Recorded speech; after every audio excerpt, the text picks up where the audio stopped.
by Dr. Dominick Wright, who will be presenting Operational Energy in Wargaming. Dr. Wright works in support of the Deputy Assistant Secretary of the Air Force for Operational Energy. In that position, he is responsible for informing the design of and participating in Air Force Title 10 and related wargames. He is also responsible for informing the development and application of analytical tools in support of wargaming and building OPLANS. Dr. Wright previously served as the Deputy for Analysis in the Office of the Deputy Assistant Secretary of Defense for Operational Energy. Additionally, he served at the Institute for Defense Analyses, a think tank in the DC area, as well as working with the Defense Advanced Research Projects Agency. And so with that, Dom, take it away. All right, thank you very much, Robert, for that introduction. Sebastian, thank you for giving me an opportunity to present today, and everyone that's here, thank you for your patience and tolerance as I work through this brief. Let's move to the next slide. All right, so I have a few intended takeaways from today's discussion. For those of you that are not aware of SAF-IEN or Air Force Operational Energy, hopefully you'll get a better idea of who we are. Also, for those that are unfamiliar with Air Force Title 10 wargames, want to provide a high-level description. I have some friends on here that can help correct me wherever I say things wrong or overstate them, so that's nice. I also want you to have an understanding how SAF-IEN, we as an organization, have worked with our partners. It has not just been us. We work with a lot of different organizations, people, academia, to make these incremental gains in the integration of operational energy into our Title 10 war games. And that's been important, and it's a really good news story for us as we look back over the past 5 to 10 years. Lastly, and this is probably going to stimulate some conversation with folks that are on, but I just want people to have an appreciation for how leveraging the expertise, data, modeling, and simulation, we use those to support more analytic style war games, not completely just tools to make the people obsolete, but to really be complements to people. We use that for wargaming, and I just want you to have an appreciation for how we do it, how we're continuing to work through it, and to also understand that it benefits more than just the games. We're trying to look beyond the game to think about other things we can influence. Okay, so who is SAF-IEN? That is Air Force Operational Energy. We are led by our DAS, Mr. Roberto Guerrero. Our organization has a vision. It is that we are going to have an energy optimized Air Force that maximizes combat capability for the warfighter. How do we do it? Well, we champion programs and policies that promote readiness through energy-informed solutions. Our organization, we're not just stovepiped and everybody off in their own little silos. We're matrixed, right? And we pair our matrix capabilities with a premier strategic communication strategy and implementation of that strategy to try and really get more bang for the buck, because we're a fairly small organization, but we really do punch above our weight. So if you look over there to the left, we have divisions, current operations, logistics and sustainment, future operations, education. You look down those rows, you see that these are our different efforts, different areas where we apply our resources. We're doing analysis, doing wargaming and plans, naturally, as you see here. We do research and development. We try to do seed investments to get real capability out there to the force, and that's important to us. We do operations optimization. We work on agile software development and changes in TTPs to help the force be all that it can be, reflect on how it does things, and think about how they might be able to do them better, and use tools to achieve that.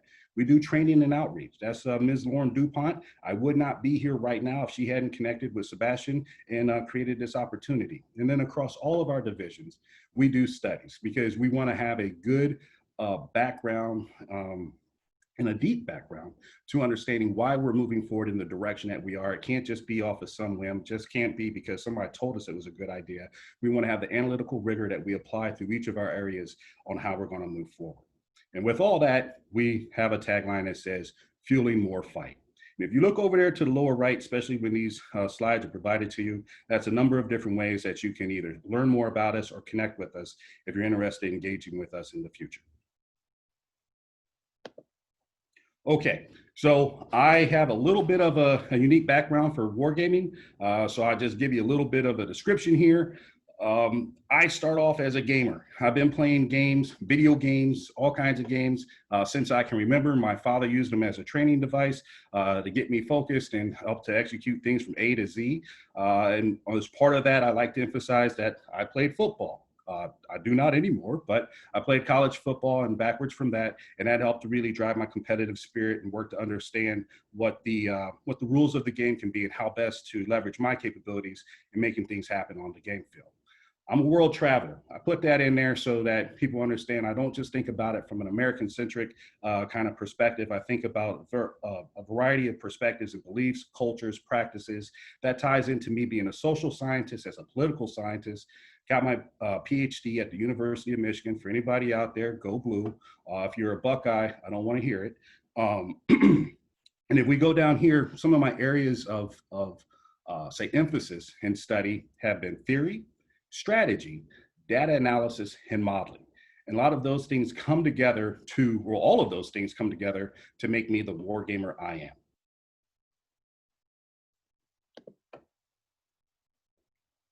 So to get you guys, say, more in the mood, a little bit of a screen setter, we have a video that Ms. Corey Poland at our office helped to orchestrate, and I'm just going to take a minute or two to let you watch it.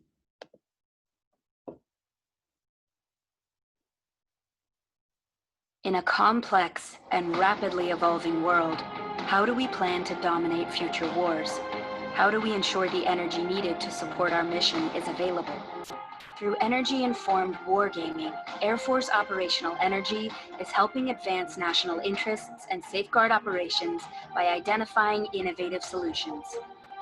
We evaluate all aspects of fuel logistics through our Air Force and Joint Energy wargames, from refinery and bulk transport to storage, transit, and delivery to the warfighter. We work with the Air Force and defense fuels and logistics communities, industry, and academia to integrate interactive models and simulations into gameplay, allowing us to identify operational gaps, analyze the impact of new technology, mitigate risks, and shape the future of fuel logistics for our global force. Are you energy informed? No fuel, no fight. All right, I think that gives us a natural transition moment. And if I can get this thing to stop showing the video. Robert, do we have any questions, or can I keep pressing? Nothing so far other than we had somebody ask when you went to Michigan. I went back in the early 2000s.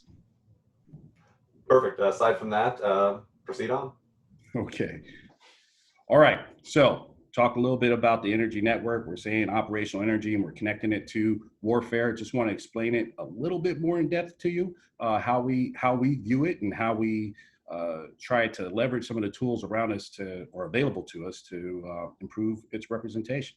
So we begin all the way to the left. That's where we're looking at production. And here I'm focused on liquid fuel, so jet fuel, but we're also working to make forays into electrical power. But for the purposes of this discussion, I'm just going to focus on liquid fuel.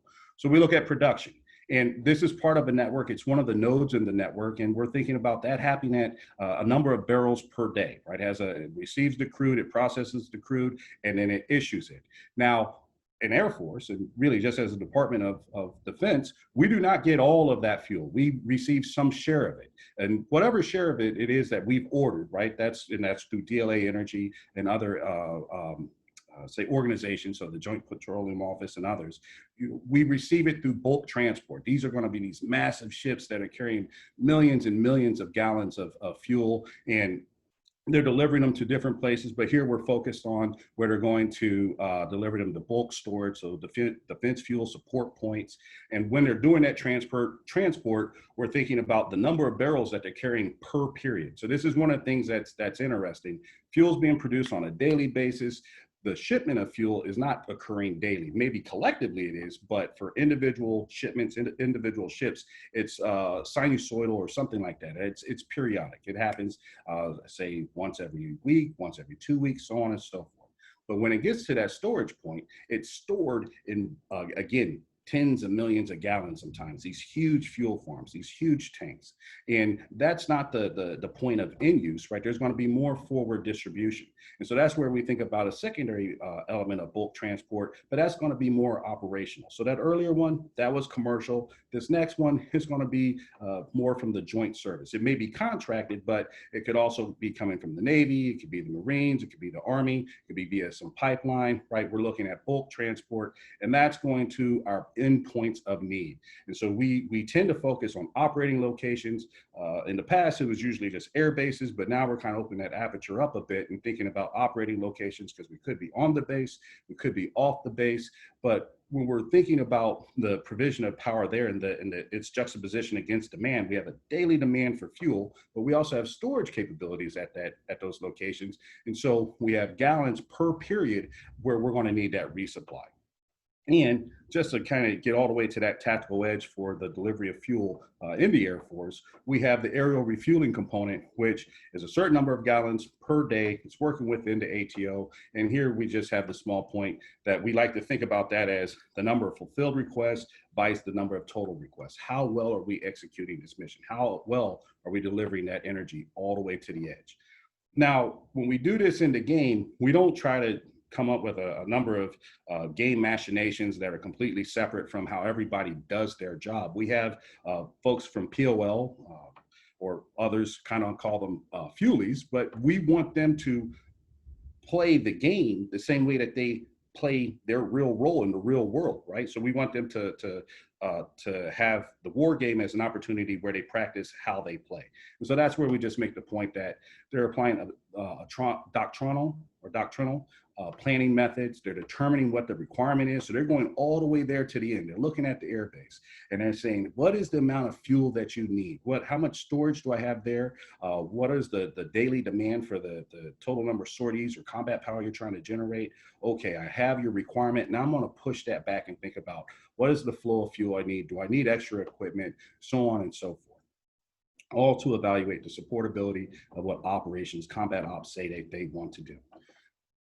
And here to talk to you about operational energy, but a lot of the people that know me that are on here know that I like to work or tend to work with a number of people throughout the logistics realm. So we at SAF-IEN recognize that POL, operational energy, is just one of those logistics functions that combines with others to generate combat power. And so when we talk about modeling and simulation, we talk about data, we talk about gathering experts, we try to have that comprehensive perspective. We're looking at it within Air Force, and then we're also looking at it outside of Air Force. Because as you guys may well know, Air Force does not always deliver fuel to itself. When we're talking about operations at those expeditionary locations, we're relying upon the Navy. We're relying upon the Marines. We're relying upon the Army to get us that fuel to connect us to that overall network. And so that's where we like to cultivate those relationships and move forward from there. When we're doing this in the game structure, something that's very critical for us is we just don't want to have this vanilla baseline characterization of the fuel network and say, aha, we've declared it to be good, it's working, and we're moving forward. No, we need to allow for network disruption. Disruption can come in a number of forms. It can be kinetic, it can be non-kinetic, it can be somebody taking out a ship, it could be somebody doing a cyber attack at one of the places where we're collecting orders and we're trying to push those things forward. And when we talk about asset attrition, we can think about that all the way to the front where we're losing storage capability. So those tanks are being shot, fuel bladders that are out there supporting the fight at the airfield, those can be taken out.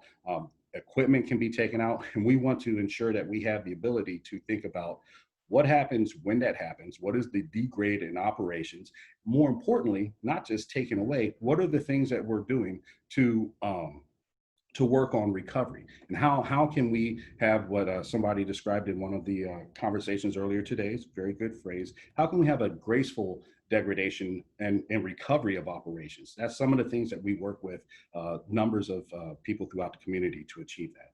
And so here we end up with this comprehensive assessment of system performance. And I use some words here, but hopefully everybody can kind of get it. It's not static, it's dynamic, it's a network, it's not a chain. And we're thinking about the periodicity of supply versus the periodicity of demand, and always trying to configure the system so that supply meets or exceeds demand. And if it drops below it, we have mitigations in place to recover.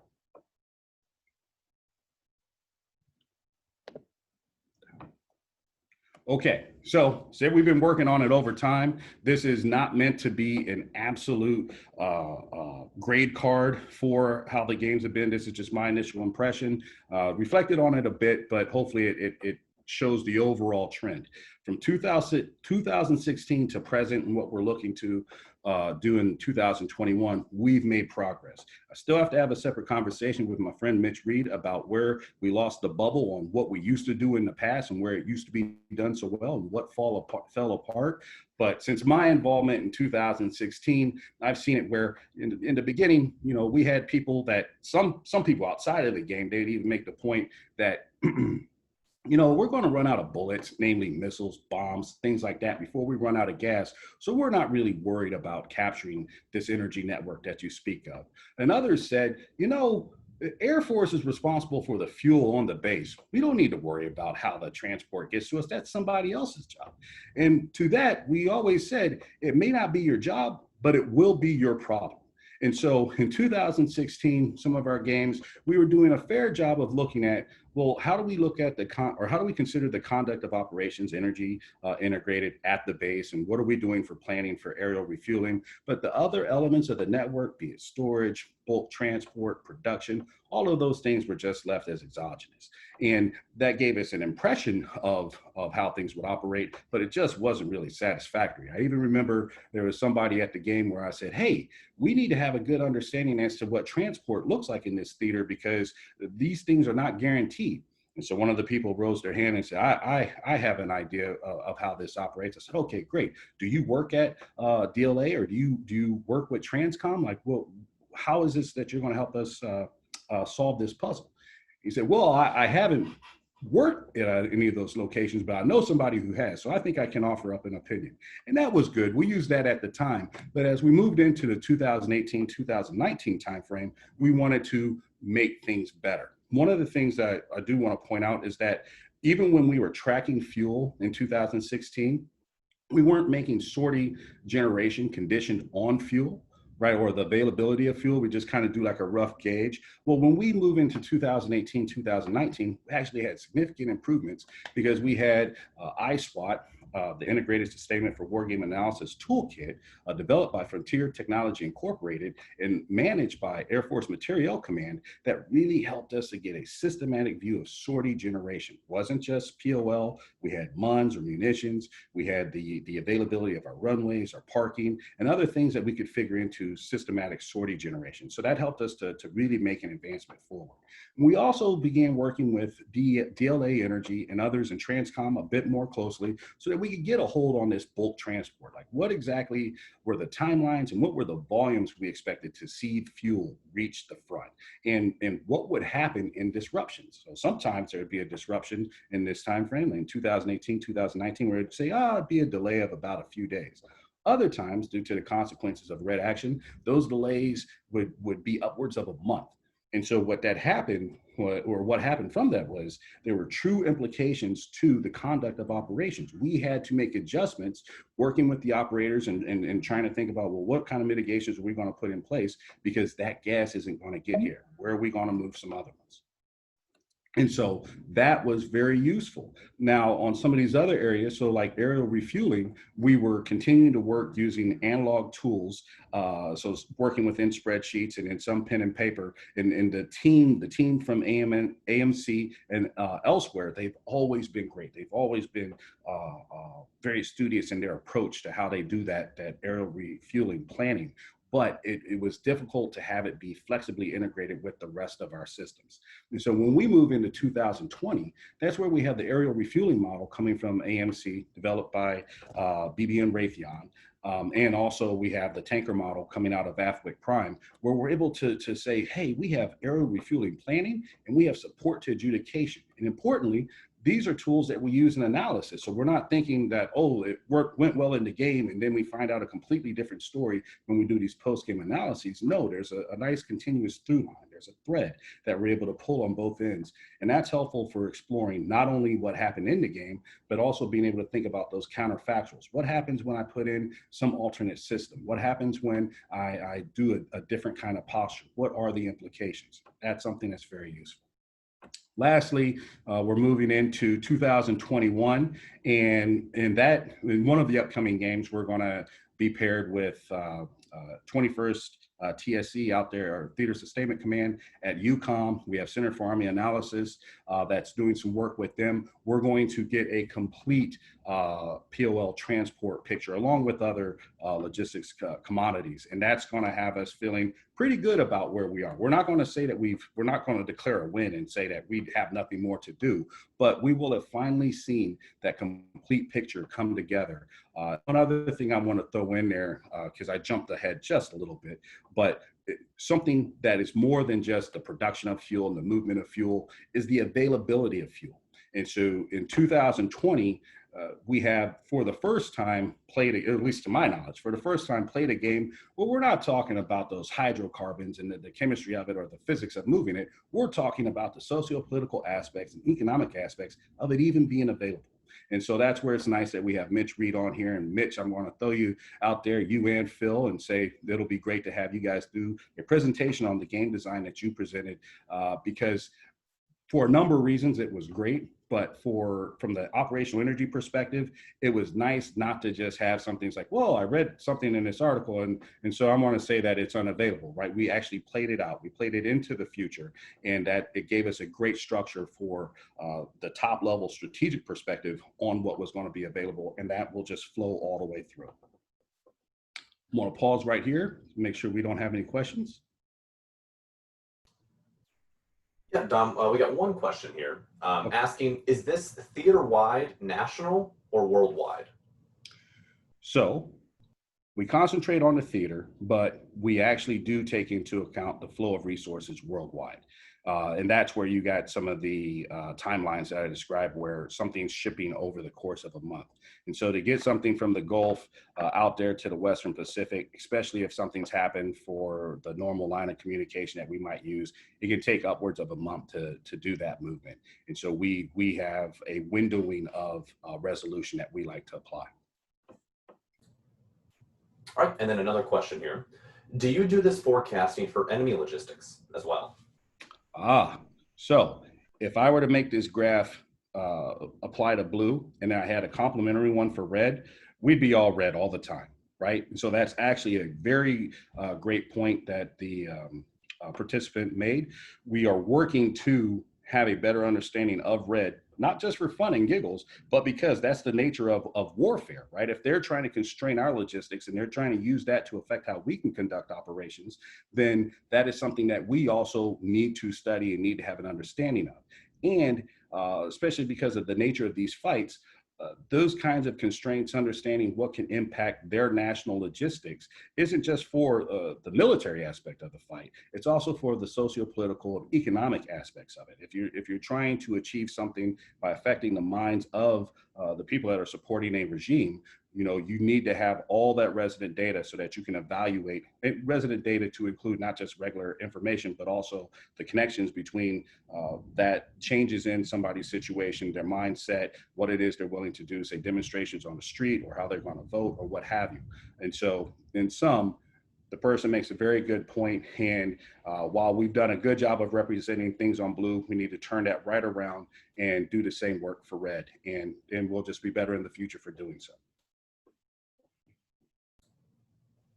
And another question. Were there any organizational hurdles in integrating operational energy into USAF Wargames? Yeah, it's an effort, right? I coined a phrase while designing this brief and thinking through some things. It's just called shut up, it's not your game, right? And a little weird acronym that you can call swing. Phonetically, you can make it work out. Of course, it doesn't spell like it.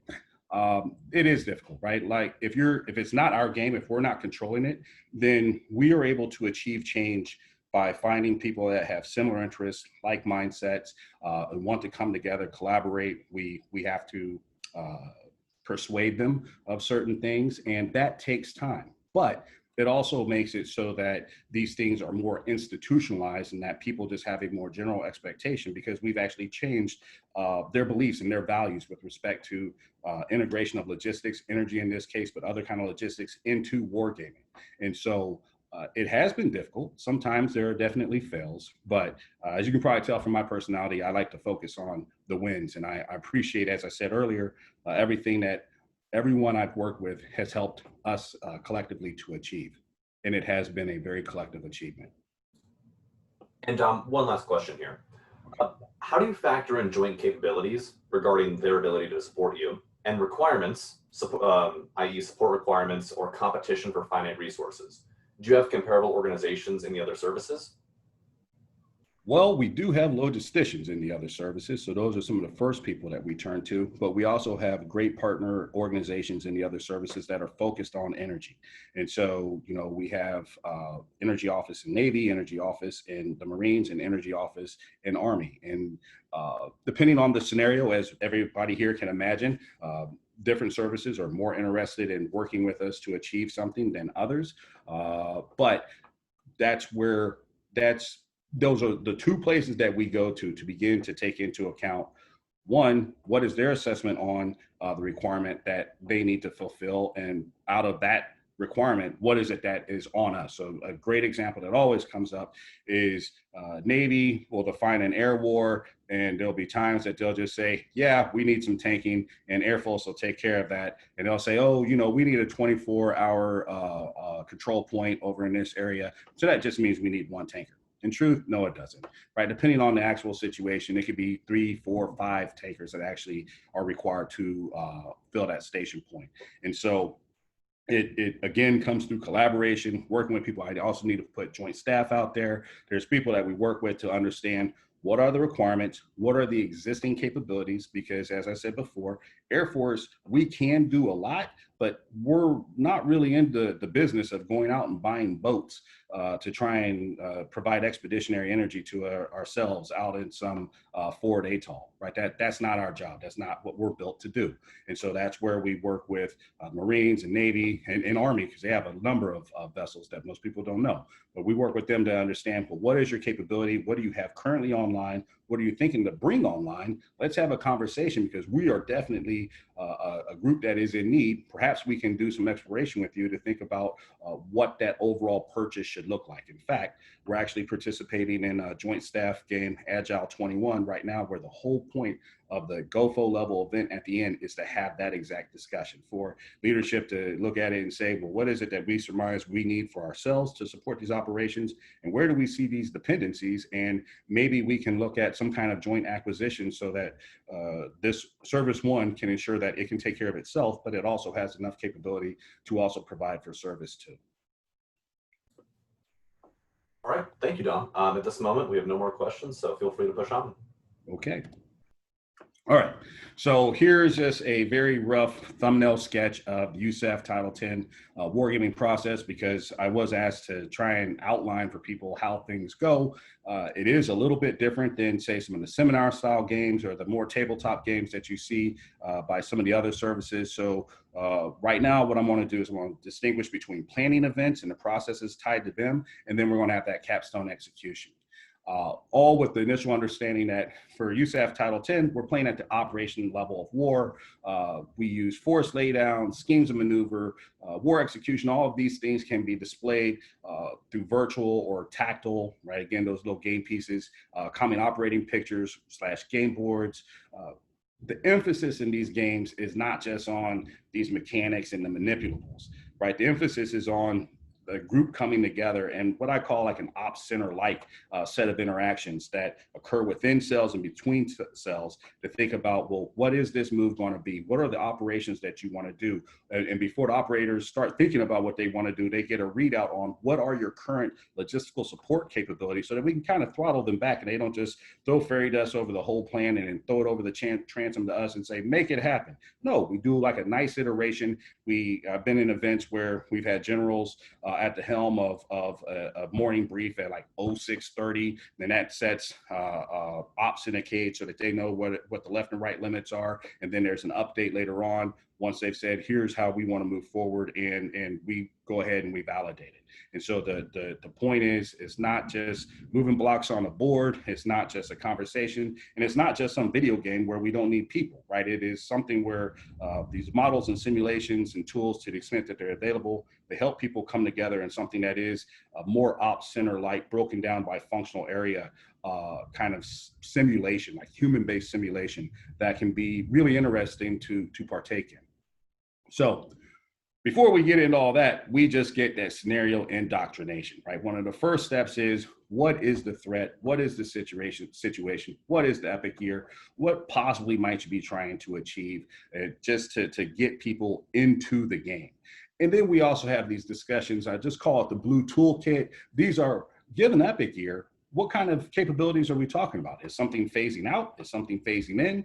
Depending on the constraints of the game, do we have something that's not currently in the inventory, but what we want to explore its use and see what kind of benefits it might provide to the execution of operations? But overall, you have a definition of that blue toolkit, because what you don't want to have happen is you get to the game and some challenge or problem arises and somebody just pulls something out of nowhere. Hey, I have this great widget and it'll solve all my problems. No, that's called cheating, right? And so we try to set the bounds to gameplay early on. It evolves, but definitely before we get to that capstone event, we don't just have people making things up to solve these problems that occur naturally within the course of the game. So once we get past that indoctrination, we get to operations design, right? We have commander objective, the identification of the military problem, like here is what is happening in the theater.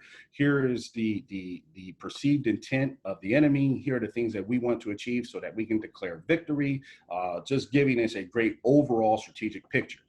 Then we have development by the operators, their overall concept of operations. What do they want to do? How do they want to do it? How do they see this thing flowing? But at the same time that they're developing that, we have the logisticians developing that concept of support, right? Where it says, this is what you want to do. This is what's feasible. If we're not really constraining things in the beginning, if you are exceeding what current capability is at a location, we're going to give you a tally for what needs to happen to make it happen. So an example of that is, if somebody wants to run tanker operations from what amounts to a regional airport that has a fraction of the gas required to support aerial refueling operations, then we can say, hey, do you have the ramp? Like, do you have the parking space to put those aircraft there? Yes, no. If you don't, we're going to calculate what that bill is for you. Do you have the gas needed to turn these jets and provide that capability in the air? If you don't, we're going to look at it and say, well, given a certain sortie rate, here's the total amount of fuel that you need. If you want a certain number of days of supply, we're going to multiply it by that, and bam, that's the amount of storage, in the very least, that you're going to need to make that happen. And so that's where we're going through, and we're thinking about what is that overall concept of support. We also think about things such as our expeditionary equipment. What are we doing for the pumps, the hoses, the bladders, everything that's going to give us capability out there at the front that we might have to flow in or unpack from war reserve materiel stores. An important point here is, during this design or early on in our overall process, if we have something that's new, if we have something that's not already in the inventory, has established TTPs associated with it, so that's techniques, tactics, and procedures, they don't have those. Well, we have to start thinking about that concept of employment, because it does planners, players no good to have something that somebody just throws in front of them on a PowerPoint, says, you should use this. This is going to be really good. How? What does it do?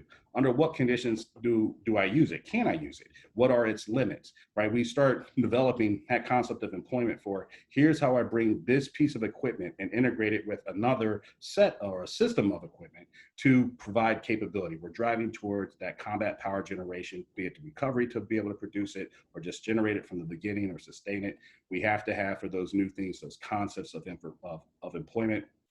That requires data. If we don't have real data, we try to ask the experts, what do you think the best? What do you think the least? Okay, we're going to try to put that in, and we'll make sure that we track the assumptions that we use when bringing this equipment into the game. Another version of log supportability that happens is, once this whole kind of operational design, concept of support, concept of operations, how that all comes together, we then pull it through a process that says, let's evaluate it.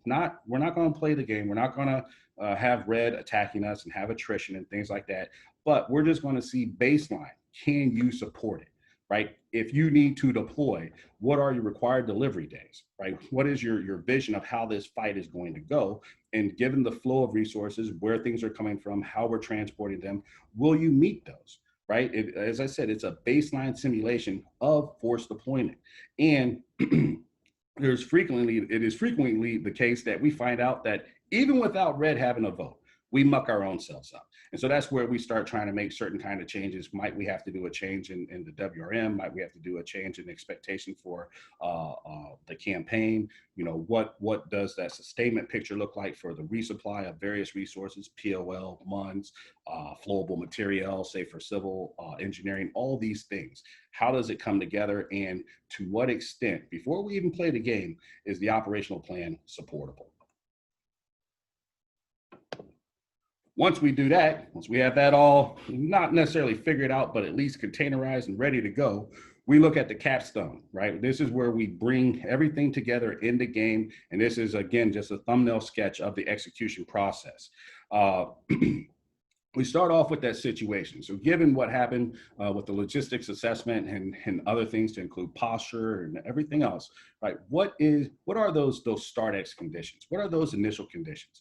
What is the description of access, right? What is the theater bed down?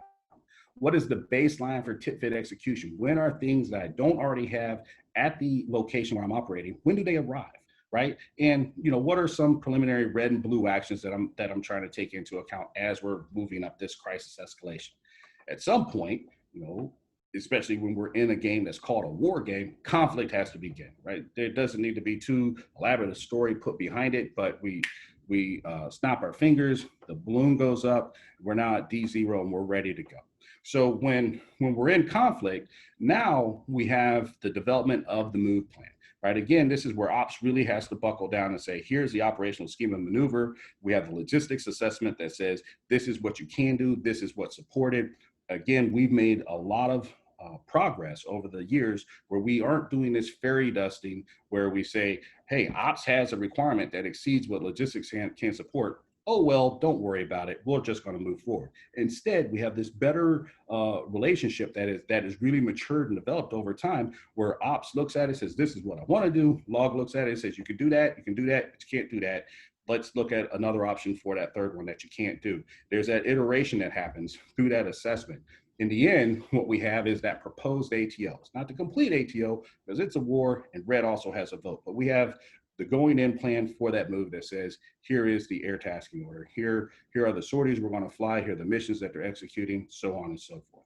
And we don't just do that for our airframes. We also have, to the extent that experts are available, we do it for all the domains that we can. That's everything from space to Navy, to the Marines, to Army, to cyber, right? So on and so forth. We even have strategic communications, trying to shape the narrative. And so we bring that all together and we offer that up as a move. And that takes a long time. It is a difficult job. There's a lot of iteration that happens. We're using a lot of tools, if we can, to make that move submission, the planning for that move submission, as good as possible. But having been both a planner and an adjudicator, I can tell you that no matter how hard somebody thinks it is to do that move plan, in these kinds of games where somebody can send you upwards of 900 slides, you're in adjudication and you have to evaluate not just one set of 900 slides, but two sets of 900 slides. You got the red team move and the blue team move, and you have to smash them together. And so that's where we have this first tick that says red and blue move serialization, right? Where and when do certain things take place? How are they taking place? Then we look at it and say, where is it that these things are happening in isolation? Where is it that blue proposes to make a move that's not dependent on some result from a combat action with red, vice versa for red? And where is it that we have dependencies? So for those isolated actions, you can evaluate. You can roll the die, you can run the model, you can PMJ it, you can say, here's what happened in air combat, here's what happened from this missile salvo, here's how many leakers got through. You know, for those isolated actions, you can just work through it. For those things that are dependent, it is more sequential. First, you need to say, well, what is the consequence? Did blue win that battle? Did red win that battle? Given that either whoever won, now we're going to move on to the next step and look at what is the implication of that. And you do that for however many hours or however many days of the move that you possibly can. It's rarely been the case in this kind of game where I've seen a move described, say, for 8 days, and we're actually able to do the adjudication for all 8 days. We always get to some stopping point where even if the players have said, if this happens, this is my primary path, but if X happens, I have this branch, and encounter that branch or that sequence or that node, yeah. Don't mean to interrupt you. I think something just happened with your microphone. Oh, But yeah. Storm got a little funny. There we go. You're all good now. Must have been the storm. Yeah. Okay. Yeah. Proceed. Thank you. Sorry about that. So anyway, we have an attempt with the serialization to try and clarify it, and it can be difficult. The moral of the story there is that adjudication can take a number of hours, and we rarely get through the entirety of the move as submitted. So we get to some stopping point where we can't take any more branches and assemble them together. And we say, here we are, we snap the chalk line and we do an updated battle space. We can take that T naught and just make it T naught plus I, and the whole process begins anew. And over here in that highlight box, you see where I try to make the point that each step in that process, we don't need tools. We can just use professional military judgment. Or we can use simple kind of like gamified rules just to make things move along. But I argue that the incorporation of realistic, doesn't have to be fully real, but realistic modeling and simulation tools, they assist in the planning, right? More accurate planning, better planning, more timely planning if configured a certain way. We'll talk about that here in a little bit. But it also, doing so in this manner helps just not for that game execution at the time, but it also helps for tractable outputs, where when you want to do that post-game analysis, you're not going through 900 slides trying to stitch things together. You had a database, and the database is serialized over time, and you can see what your assumptions were. And we'll get more into that. I'm sure there may be some conversation about that. Lastly, I want to put the point that for a number of years, logisticians, we've been focused on operationally driven and logistically constrained, right? When we're thinking about these operations in the war game, I think we've made the point, right? Operators do understand that if they have no gas, they're not flying their jets. If they have no munitions, they're not doing if they have no munitions, no missiles, no bombs, they're not doing strike missions, right? They get that. And so now we're transitioning into a perspective that is operationally driven still, but it's logistically enabled. What are the things that we're doing to overcome the challenges that we are aware of from the past? How are we growing? How are we growing collectively as a force and collectively as a department?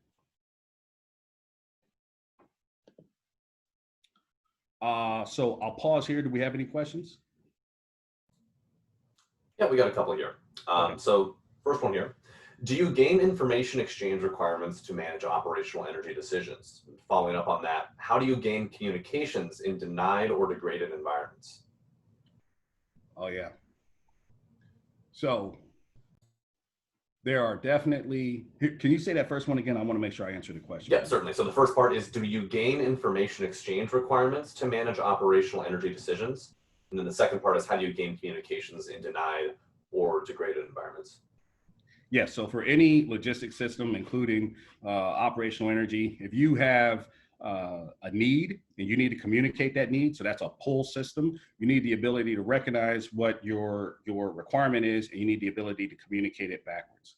And if you flip that around and you say, hey, I'm trying to get ahead of the curve and I'm going to push, well, I need the ability to not just know what they have currently and what they may be doing, but I need to know how that whole battle has unfolded so I can try to understand where is it that they're due to attrition or the need to recover additional fuel, I'm going to push that forward, or where is it that a location is no longer going to be viable for combat operations, and instead I need to go to a divert location. I need to have some understanding what that potential divert location can be. So that moves into the second part of that question that says, well, what about your communications network? What happens in a comm denied environment, right? To answer that, we first have to begin with, what does our communication system look like? We usually don't specify that. We usually just kind of presume, you need that, okay, I'll get it to you. We'll just kind of make that order pass through. So if anybody was in communications looking at us, they say, you're fairy dusting away the whole communications issue. I'm glad to say that part of Agile 21 is going to work through exactly that. We have worked with joint staff to address that, to declare what is the the communications network, and what does it mean for somebody to try and have an understanding of what is happening out front, and are they trying to glean an appreciation for that battle space and push over there, or are they just receiving that requirement and doing that transaction all the way back to the commercial sector and moving forward. And I'm sorry, I'm just got a little bit distracted because I had somebody keep trying to call me. But in the event that we have a degradation, right? One of the interesting things that's happening here is we have this whole question about logistics, command and control for the future, and what does it mean to actually create that capability? Well, because we're taking the communications environment more seriously for operational energy and other commodities, we are now being able to define what the requirements are to actually make log C2 happen. And this is where, I'm going to get to this point by the end of the conversation here, where it's more than just games. We're not playing games just for the fun of it. If that was the case, we just do it at our houses with some box sets or over the internet, something like that. No, we're playing these games to help us understand the nuances of these problems and to really start characterizing what some of their solutions may be. So that's something that we've had occur over the past, say, month or two, where conversations with Joint Staff and the other services, we're getting a better understanding of what that comm network is and what the comm network must be to support what those future operations are that we're envisioning. And that's just one of those wins where for wargaming, doing our wargaming better, it's been a good thing and we're appreciating it. No more questions, right, Robert? We actually got, let's see, another one here. So with this view on energy, could this be adapted to smart grid? An electrical grid, which includes a variety of operation and energy measures, including smart meters, smart appliances, renewable energy resources, and energy efficient resources. Yes. So we, as I probably mentioned, but not as well as I should have earlier, we're looking at moving our liquid fuel representation into not just liquid fuel, but also electrical power. And so as that participant said, that means a whole gamut of things, right? So expeditionarily, we're looking at smart grids, the generation of that electrical power based on whatever it is that you have available. It also can include space-based power, where we have wireless power transfers, we have rectenna that are capturing them. And we're thinking about, these are a lot of great things that can happen out there at the front. But first, before we get, boggled down in like the mysticism of some of these technological concepts, we look at it and we ask, what's the requirement? What do you need? Because we actually have engineers that are building a lot of these systems. And so what's critical is for us to be able to look at it and say, here's what your current engineering solution is, but here's what our need is. And unless we decrease demand significantly within some time frame, this is where we need your engineering solution to be. And we're going to press you on that. We're going to support you for it and try to help you get there. But we need to match up the actual capability with the need. And that is something that's going to be very exciting as we move forward these next, 5, 10, 15, 20 years, because we well know that liquid fuel is a limiting factor. Right, especially when we're looking at extraction from the Middle East and elsewhere, crude, processing it, these big, long logistics, lines of communication with these ships.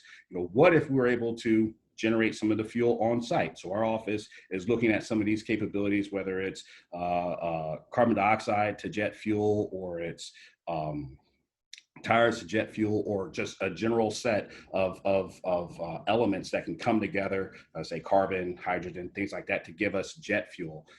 And that's interesting.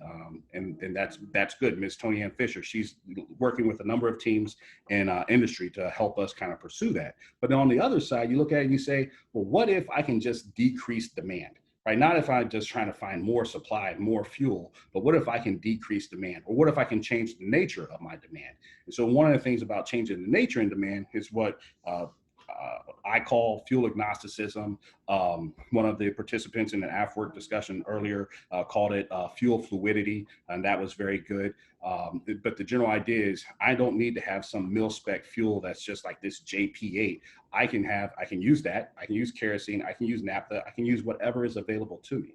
But then we can also move it just a little bit further and say, what if I don't need jet fuel at all? What if I'm being powered by electrical power? That could be a battery. It could be something else that's helping to provide that electrical power. If people want to have a further discussion about that offline, definitely happy to discuss that with you. Some of this gets a little bit sensitive, even for something that's an unclassed conversation. But we're really looking to say, electrical power combined with liquid fuel energy and other forms of power, how are we pushing that forward into the future? And what are we doing in the real world to make these things better than just technological concepts that we play with, but things that can actually become real capabilities? All right. And one more question here. How long does it take to do all this research to integrate operational energy considerations to the Title 10 game? What exactly goes into it?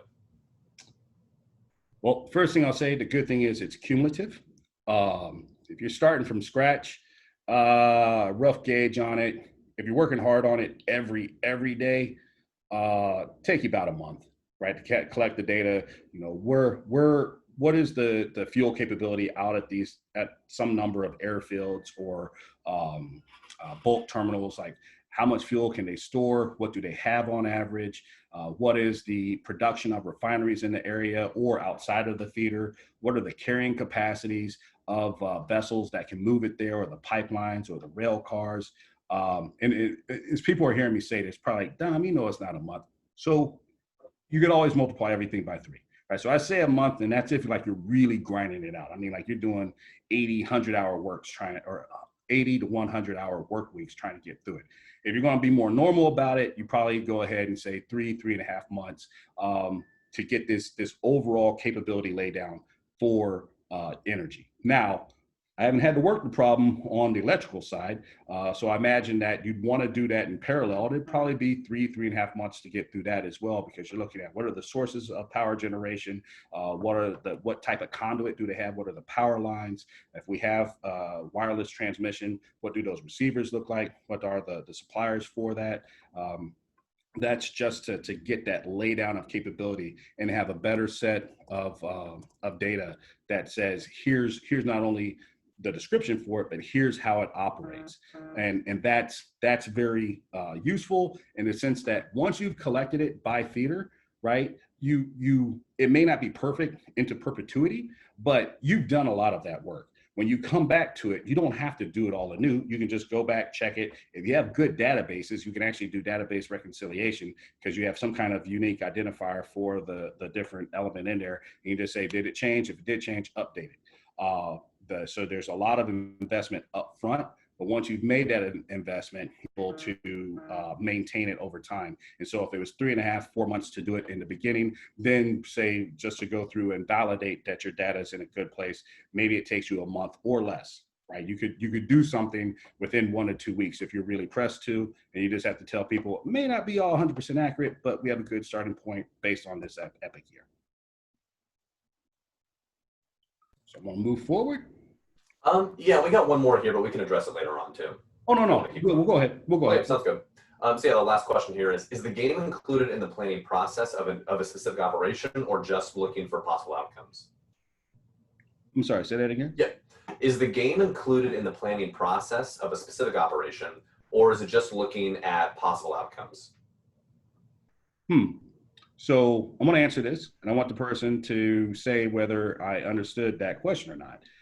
The game operates within a certain scenario, right? So you say who the adversary is, what the conditions are, like what kind of military objectives is either side trying to achieve, what equipment, like what is the toolkit, what assumptions do we make about access, basing, overflight, how we're going to operate within the theater, say the rules of engagement. So we define all of that, and those are a number of limiting assumptions that definitely affect, say, the fungibility of our answers or the robustness of them across different kinds of situations. Because we define that scenario very well, and then we play the game and we look at those outcomes, and we can ascribe, say the value of certain solutions to what we've seen in that set of interactions for that specific set of assumptions. And so then you can go through and declare something else, and you can evaluate and say, well, did I just kind of relax one assumption, or is this a fundamentally different kind of scenario?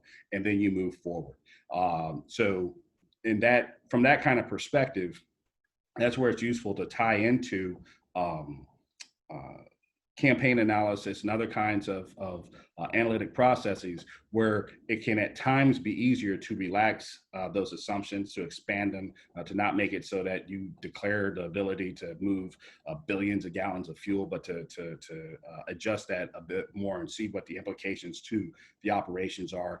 Sometimes it's easier to take that seed output with the seed output and definitions from a game and use that as an input to a broader campaign analysis, where you can go through and say, yeah, we're going to have the same kind of basic behaviors. We have the same joint prioritized targeting list. We have the same kind of equipment, but we're going to make this change over here. We're going to make this change over here. We're going to declare a design of experiment, and we're going to evaluate what the outcomes are across those different, say, points in that DOE, and see, well, what kind of answers are robust across them.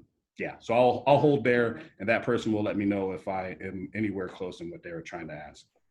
Yeah, they actually just chimed in, and it sounds like you hit the nail on the head. So, okay, good. With that, you're good to go. All right. Sorry, there's a little bit of lag. There we go. All right. So one of the things I want to leave with before we go into pros and cons of operational energy and analytic wargaming is to make the point that, again, we're not just doing this stuff for fun. And one of the things that SAF-IEN is working hard to do is take the analytic wargaming or more analytic wargaming and transition concepts into capability, right? So I just have a few things that are in these little bubbles. They're meant to be a representation of these technological concepts that people just kind of have in their heads or up in the air. And they're things that people talk about. Some of these things are things that we've talked about for 4, 5, 6 years. And for a while there, that seemed to be good enough, but we're working hard in the office and with our partners throughout the community, whether it be other governmental agencies or academia or industry. We're working hard to bring everybody together to say, okay, we're going to have these games and we're going to look at these technological concepts. We have their employment paired with operational requirements, and we're going to kind of game this out to see which things appear to be useful, which things appear to be worthwhile. We're not going to declare something as a silver bullet solution just because we played a war game. I don't care how analytic it is. If you think about laws of statistics, stochasticity, right, things that are random, that's just one draw from an overall sample. And so you rarely, very rarely is it the case you want to step out of a game and say, I've got the silver bullet solution. I don't need to do any further analysis. Instead, you bring it into the war game, you play it, you see what kind of floats up to the top as the cream, things that may be useful, not definitely that. So then you're going to move into deeper explorations with post-game analyses. These post-game analyses could be additional games. It can also be, as I was describing, working through your campaign analysis, your mission level analysis, whatever form of analysis you really want to apply to it, to start saying, yeah, we had an initial indication that this capability was good when we played the game, and it actually does appear like it'll work. Others, you'll say, it worked in the game because the other side had no idea what they're dealing with, so they just completely mucked it all up. It's really not that good a capability. We need to put that to the side. But for those things that prove themselves in subsequent analyses, that's still not the case where here's our silver bullet solution. This is what we're going to run with. Instead, we started looking at our partners and saying, well, how might we get some prototypes? We don't need to go into a full acquisition yet. Let's just see if we can do like a limited analysis of alternatives, not just esoterically or theoretically, but in practice. Let's bring these things into exercising and start seeing if we have a baseline kind of controlled unit that is applying legacy equipment. If I have another unit that is comparable, right, in terms of skill, experience, things like that, but I give them this equipment, so that's my only stimulus. It's just the change in equipment, same kind of operating conditions, same types of people.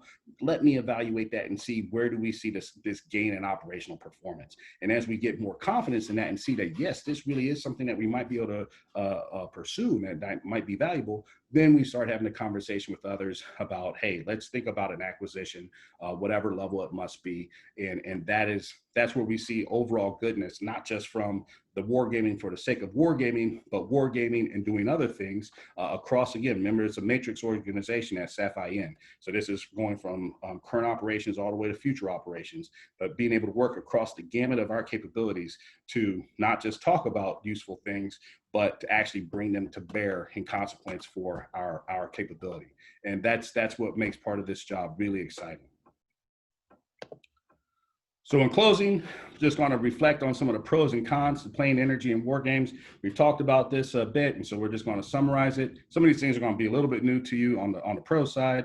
So I talked about the importance of having these games where it connects to more than just, you know, some insight that goes into a report, sits on a shelf. Part of that was what I just talked about in terms of connecting the insights and the further analysis and actually trying to get capability to change what it is we have in our inventory, to change what it is that our defense enterprise can do. Right. Other things that are useful from it is because when we have an analytic approach to the game, well, we also have the ability to transfer what I call like data artifacts, right? Where it goes beyond the game. It can be used for subsequent analyses, not always just applied to the game. So the first example here is we wanted to do increased realism of not only operational energy, say in terms of fuel capability out at these operating locations, but we wanted to have a more realistic understanding of the costs, the timelines for being able to do MILCON, not just for fuel, but being able to build up that ramp, being able to set up a pier so that we can receive fuel and a number of other goods, a number of things where we're trying to change the posture in the battle space. People previously had said, you know, we had this big campaign designed for a theater that's a little bit limited. So we're just going to say whatever we need to have happen will happen. I was, in fact, at a meeting, I think probably is 2015, 2016, where the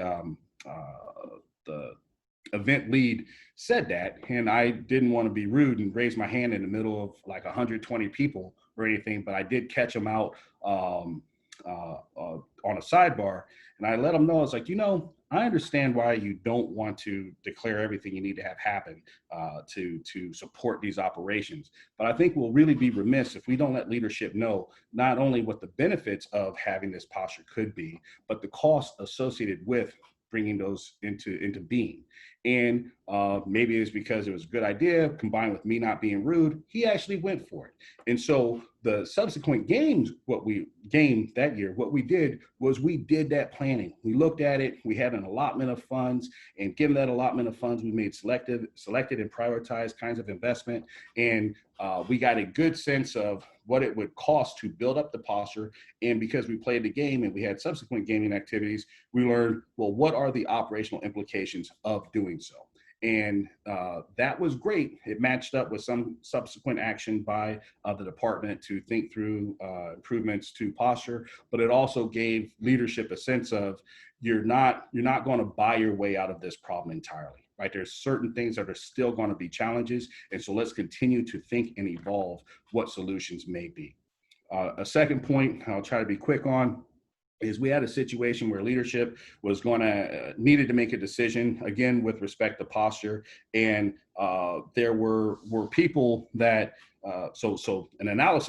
members of the analysis community were tagged for being able to provide the operational implications for this change to posture. And for a number of reasons, which included the considered posture change wasn't actually included in any of the branches for the O plan, they said, you know what, we're not going to be able to provide that. The good thing was, because of all the work we've done in planning up until that point, we had the data. Right? So between SAF-IN, AFMC, and AMC, so that's Air Force Materiel Command and Air Mobility Command, right? We were able to combine our resources to provide leadership with an understanding of what the operational implications might be to a decision that could be really consequential as tied to an O plan. And that came from war game data. A number of years ago, could not possibly have happened. But because of the things that we've done as a community to bring our tools, our data, and our experts together, and people to not always, and sometimes it's begrudging, right, kind of cooperation, but we have a good team of people that work together. And because we did that, we were able to answer these questions of these types that showed that it's more than just games for the sake of games, more than just these tomes that we put up on the shelf or shelves. There are things that we can bring from these games to actually have impact to decisions today, decisions for today, and also decisions into the future. I don't want to mislead you. This definitely comes with costs. Talked about it a little bit. So here we go with some of these cons. The data requirements can be comparable to those associated with campaign analysis. That's what I said. I said, if you really, really burn that midnight oil, you can pull everything together in about a month and a half. If you want to have a little bit more of a life and do it more normally, take you 3.5, 4 months. And that's a lot of what you see when somebody does a campaign analysis. But again, the good thing is, if you do so in a manner where it's traceable and you can store it in the right kind of place, it builds upon itself. It is not just a one-off solution. When I talk about models and simulations, they're great. They can be awesome. But if I have a move that I need to adjudicate and I need to provide an answer in 2 hours, and somebody comes and says, I have this great simulation for you, I'm going to run it. It's going to take me 12 hours to run it. When I'm done, you're going to have your answer. That's not moving at game speed. That's not acceptable. And so that's where we work really hard with the community to think hard, to think critically about, well, which tools can we bring into the game? Which tools are we going to do some pre-game analysis to have some characteristic results that we can use in the game? And then in the post-game, we can go through and rerun it in that simulation itself. But we try to do that balance. We want to maximize or improve our accuracy, but we also want to minimize the runtime. We never want it to be the case where the game is ready to move. The leadership is ready for their answers, or they're ready for that next set of events. And it's like, we'll just hold on. The computer needs to crunch on this for about 3 more hours and, go have a coffee or something like that, and it'll be all good. We can't do that, right? It's absolutely unacceptable. So that's one of the things that we grapple with, and that it is definitely a series of fights. Again, I'm going to end with data, right? It's not just the collection of it, but it's the curation of it, right? We want to have authoritative data, but sometimes to make something go from 75% good to like 95% is going to take another year or 2 of collection. Well, that's not acceptable if my event's in 3 months, right? So we grapple with the balance between authoritative and good enough. And then when I'm talking about the ability to not have these one-off solutions or just some spreadsheet hanging in somebody's desktop somewhere, we need to have input repositories. People have talked about this in the community a lot. So this is not anything new. It's not novel. I'm not saying anything that many of you have not already thought about. But I am just putting a stake in the ground saying that to make a lot of this happen, we do need to curate actual repositories that are searchable. Yeah, we deal with the need to know and everything else, but we do that on a number of other fronts. We should be able to do that for our game data as well. And that should be for the input data, according to epic year, systems, service, so on and so forth. But it should also be for the output data, right? Not just a report that's sitting there static and it's a document, but instead something where I can go through and I can see what it was that you adjudicated. I can rerun it, right? I can change the random seeds. I can try to draw up that density. I can change some of those assumptions and see where it is that things that behavior surface, that outcome surface may vary, or where it may not. Right, we need the ability, as we're moving forward into these future kind of environments where we're thinking about all these high-end technologies that we want to bring to bear against our potential enemies. But if we're still working with 20th century kind of data or information technology support, we're not doing what we need to do. And so I'll just say, again, data. That is not necessarily a con, but that's a cost of doing business as described here for the future. So with that said, I'm ready to conclude, and I'm happy to entertain any more questions. And I do thank you for your time. I appreciate it. Excellent. Thank you again so much, John. So we'll just go through a few of the questions here. We got a handful. So first, let's see. Do you all just look at what the military can provide in terms of operational energy, or do you also include partner or host nations, the U.S. military? Yes. So say for those times where we're looking at a defense of the homeland, it's all about our interaction with our partner nations. And sometimes they're not even partners. They're just, can we buy it from you, right? Will you make your market available to us? Is it accessible? And so that's, we get at some of that where I was talking about the access basing and overflight matrix. Overflight doesn't really matter so much for what we're talking about right now. But if I don't have access, if I don't have any kind of relationship with you, does that also mean that you're not going to allow any of your industry, of your be it for liquid fuel or be it for electrical power, what have you?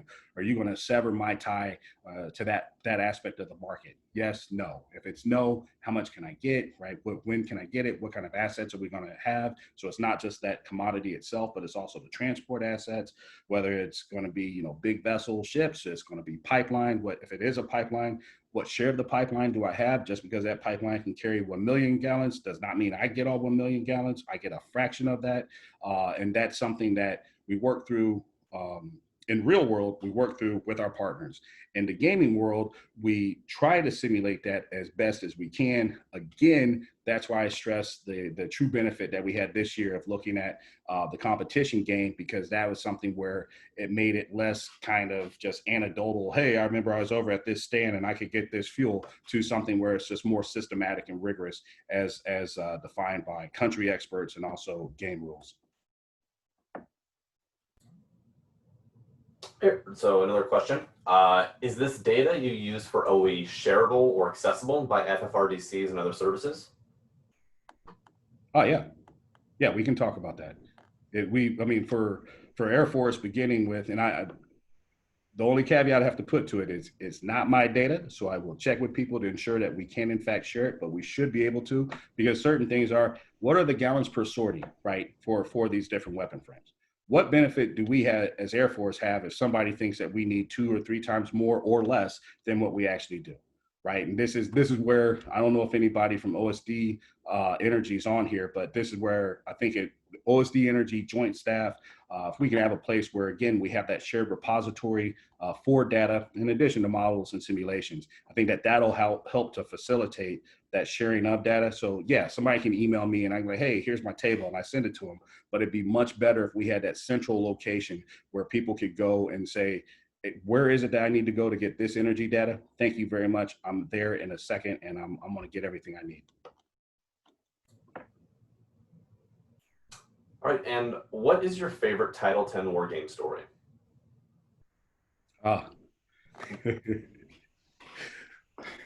My favorite Title 10 war game story is we were out in Hawaii, and it was a long slog of a night.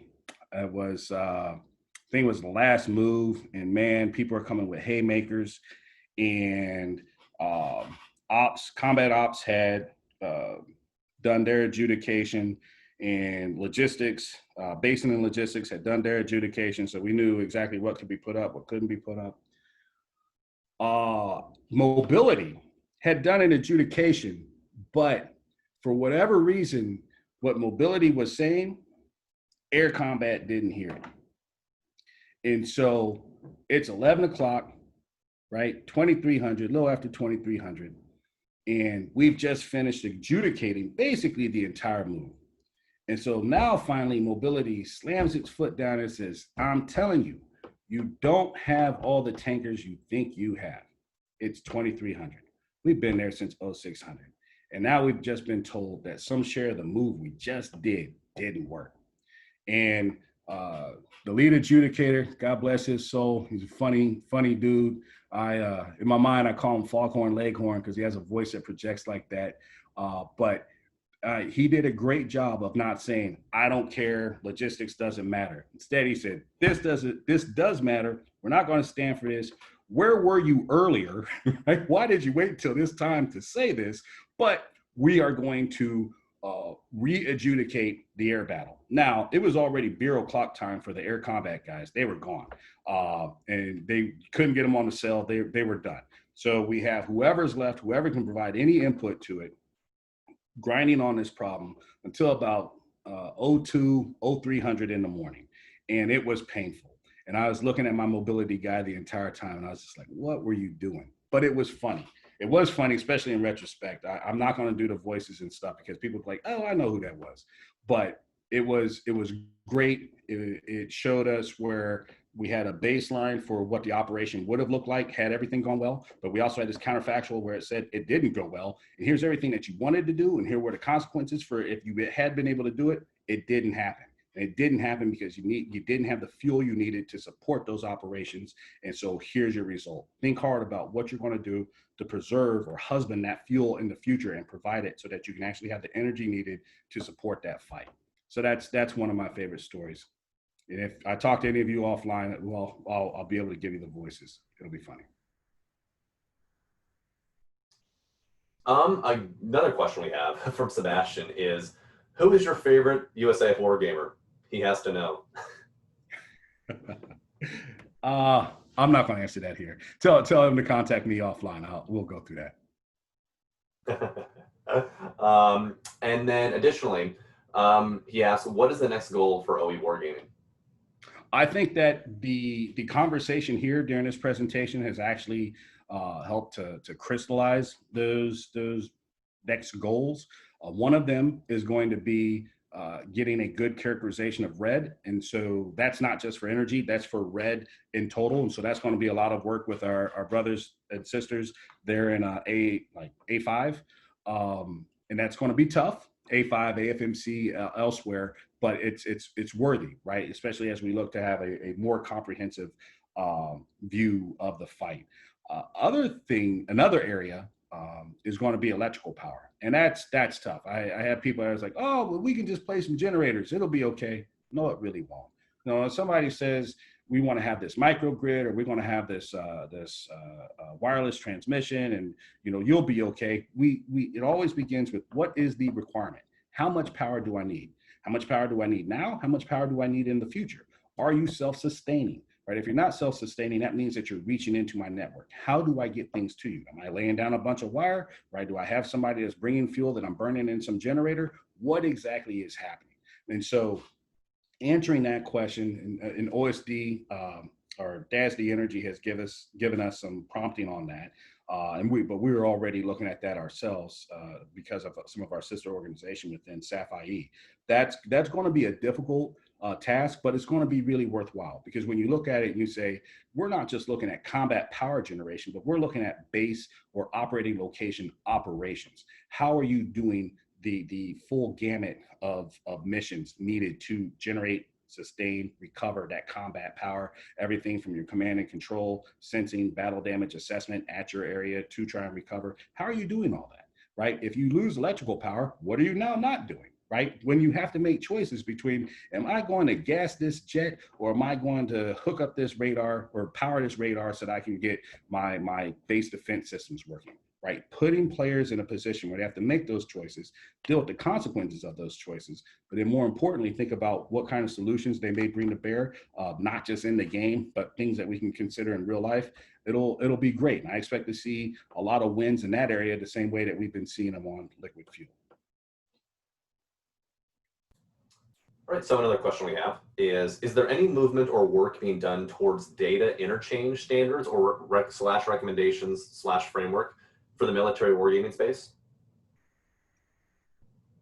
That presumes we have a decision to move forward on a repository. So the points that participant raised are very good, and it'd be kind of nice if they actually participated in if we are in any effort to move forward with a repository kind of capability, because various aspects, various attributes of the data, the exchange protocols, maintaining the security over it, all these things are going to be important. The thing that I'll stress is that it can't just be this abyss that we dump our information into and that we can't get anything back out of. I'm not going to name names, but I'm pretty sure people that have been around operations research and wargaming for a while are aware of there being certain things that were supposed to help us with data, that you give it data, and sometimes you can't even get your own data that you stored there, right? And that just makes no sense. That's something that frustrates me to no end. And so at the same time that we think about these standards, the exchange standards, things like that, or interchange, and we think about how to sync it up across the services throughout the department, additional agencies, want to have the key focus being, we are in fact the customers. Customer needs the data to do the work. So let's not lose that bubble and fall down into all these other areas where it, again, like I said, just becomes an abyss.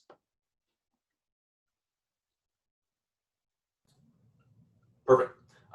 Next, in your opinion, what games have the best air power mechanics?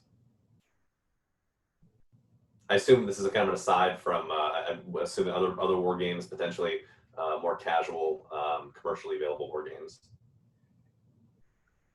Oh, That's my assumption. If the person who asked this question is a clarification or I'm incorrect in that assumption, please throw it in the chat. But I assume, yeah, what games have the best air power mechanics, or best air power mechanic would be, yeah, any sort of, I would think, commercially available games. So I guess I'm going to avoid, supporting any individual thing, but I will say the attributes of them are the ones where they have that joint prioritized targeting list, and they have a realistic generation to combat power. So there's a realistic structure to the mission. There are priorities right across those objectives, and I personally love things where you can go from strategic, so it's multiple resolution. You go from strategic all the way down to tactical. So you can let me define that battle space and be able to think through, how do I feel like I'm going to win the war? What kind of elements or targets am I going after? I've defined this mission, or it's been kind of endogenously developed, and now I'm going to drill down to, I'm in the cockpit, I'm helping execute those missions. And so things that have multiple layers of resolution that are connected, but also are realistic right in their execution. They're conditionally generating that combat power. You have realistic, like kind of like flight mechanics. Doesn't have to be like a full-on simulation, but something that whatever it is they do include, they include it well. Certain things I've played, they should have just omitted it, right? They should not have gone there, because it actually became an annoying factor within the game.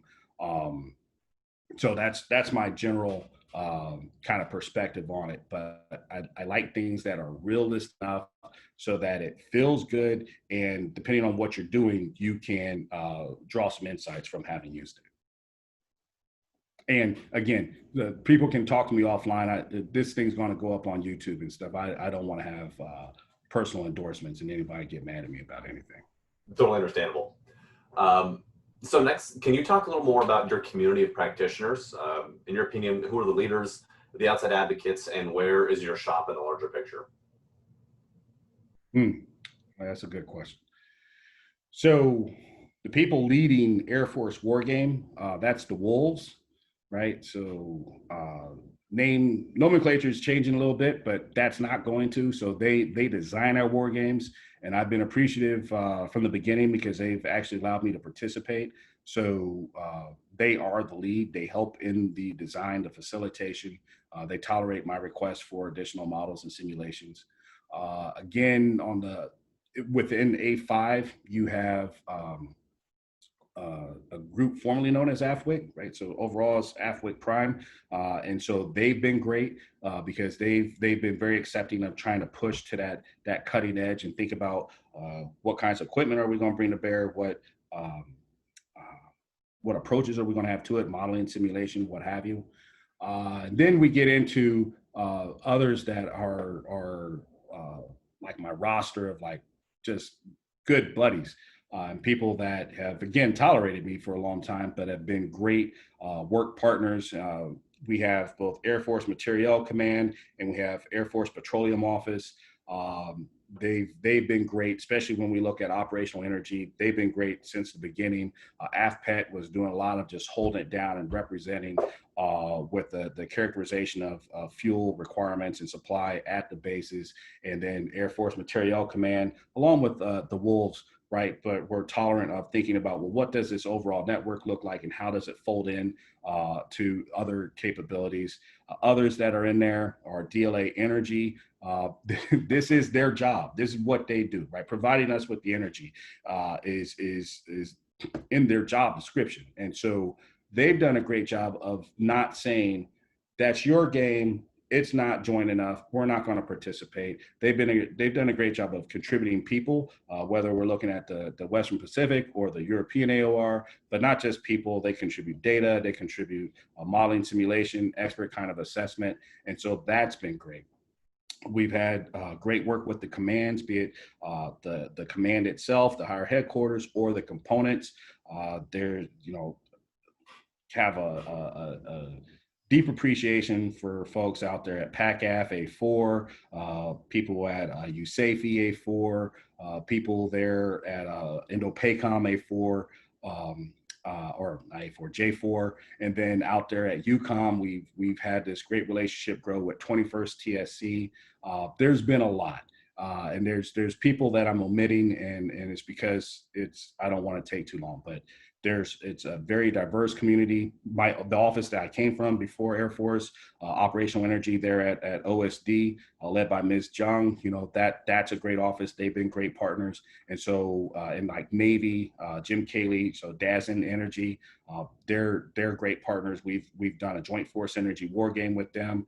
We have our industry partners like FFRDC. So whether it's IDA, RAND, Center for Naval Analyses, CNA, even some work with MITRE. Right, there's been a lot of great work with a number of people, and I would be remiss if right now I didn't bring up Naval Postgrad School. So there's my guy, Dave Alderson, and a number of people out there that have done a great job of taking tools that they developed for their OR research and helping to move them over to our game space so that we can use them. And they've also involved us in their games, their exploration forays out there in Europe and elsewhere.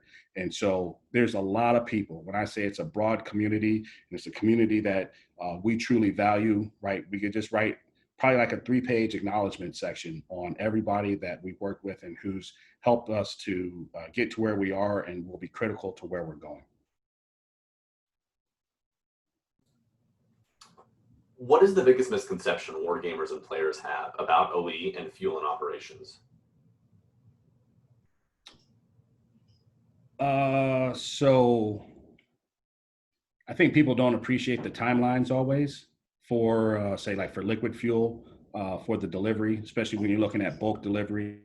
Whether you're talking about bulk delivery or you're talking about some kind of expeditionary solution, I think it really shocks people when they see that a resupply plan is something that's going to be like 2 weeks, 4 weeks, month and a half. And I expect that the same thing is going to happen when we're looking at electrical power. It's not going to be that it takes a long time for things to get there, but that there are requirements for putting capabilities in place so that you may leverage it.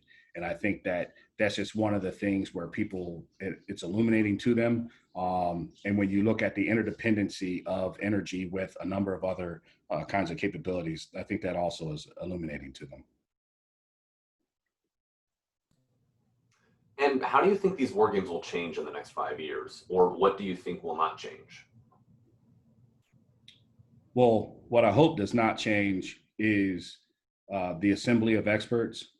I think that, or I believe that that's probably the best component. So you've heard me talk a lot about data, modeling, simulation, things like that. I think those are great tools, but if we don't combine that and pair that with great people, if we have people that become intellectually lazy because they just say, the tool's going to decide it for me, then we will really be at a loss. So I hope that we continue to cultivate not just great war gamers, because wargaming for the sake of wargaming isn't where it's at, right? We need to cultivate great planners, great thinkers, great innovators.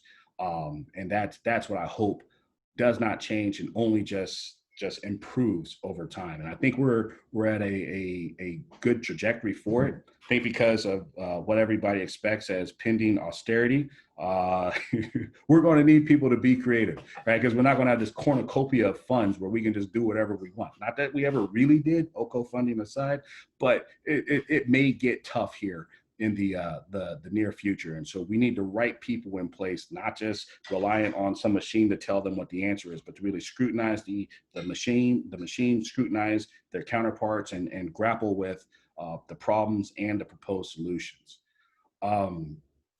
Besides people, I would like to see, so talked about the data repositories, the modeling and simulation. I don't want to see this, I don't know, I'll keep it clean. So like this Franken thing of capabilities come out, right? Where it's 9 million different tools and there's no way for them to integrate seamlessly for war game execution. I'd like to see something where we have this very fluid, interactive, synthetic environment that we can deploy off network or be on network. It's connected with our data. It has good tractable set of functions. It has a good COP, right, that we can provide to the leadership, but you can also drill down as a planner. Things that are at least conceptualized for us right now. I'd like to see those things come to fruition. Everything takes money. I'd like to see the efficient and effective execution of resources to make some of these things happen. I've seen certain things that have millions, tens of millions of dollars behind them, and they aren't where they should be. This is me coming from a position where when I was in grad school, I had to had to lead development of a piece of software that was going to be distributed globally for counter-terror operations. And I only got like a $20,000 budget, which is ridiculous. Especially in today's kind of numbers. And so I just hope that we will take the creation of that capability seriously, that people won't stovepipe it, won't be proprietary, nothing like that, and that we'll be focused on pairing these great individuals in the future with great support capabilities that don't let the tools overtake the game, but they just truly enhance it. That's some of what I'd like to see. Excellent, and part of your answer kind of led into this, what looks to be our last question here, and that is, to the young war gamers and graduate students in the crowd, what is your pitch for OE and USA at Wargaming? So my pitch is that whether you're talking about liquid jet fuel or anything like that, energy is the future, right? It is what we need to support the fight. It's not only what's going to get us off the ground, it's going to be what defends us from the ground, it's going to be what defends us from the air.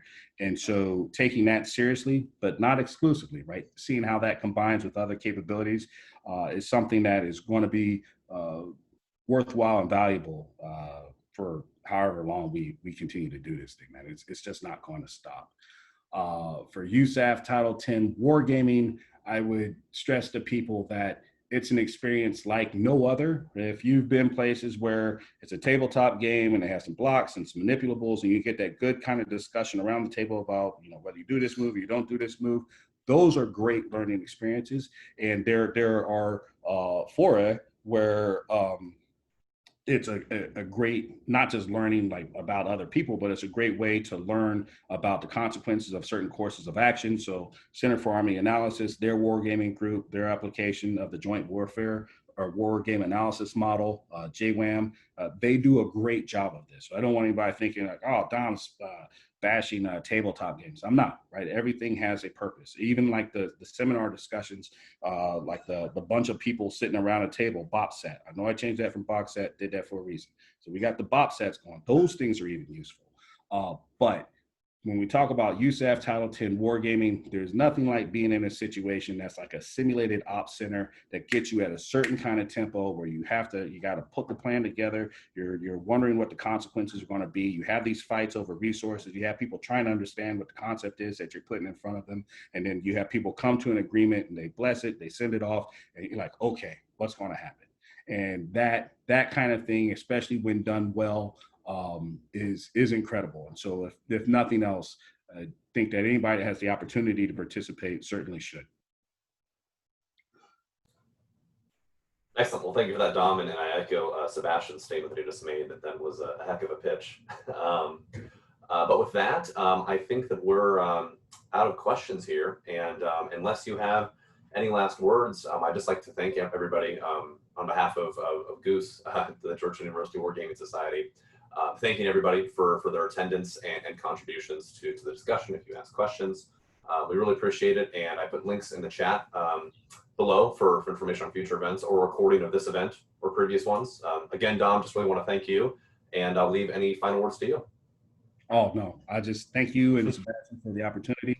And again, everybody here for being tolerant of me speaking for a little over an hour and a half. So I appreciate it, and I hope everybody has a great day and stays dry because it's kind of bad out here.